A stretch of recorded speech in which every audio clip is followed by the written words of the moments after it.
हे मेनवलीला डोंगराच्या कडेचं घर आहे. हे 2 दिवसापूर्वी आम्ही याचं बाथरूमवरचं स्लॅब टाकलेला.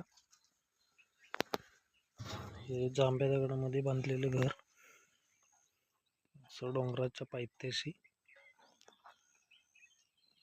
हे पहा, इथे दिसते ते पांडवगड.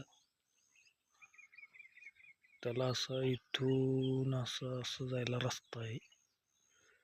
पांडवांनी गुहा कोरलेले तिथं वरती. हे डोंगराच्या पायथ्याशी असलेलं घर आहे. निसर्गरम्य छान परिसर. हे बाथरूम वरती स्लॅब टाकलेला, त्याच्या साईडटी खोलतोय. हे बघू शकता तुम्ही, साईड खोलतोय.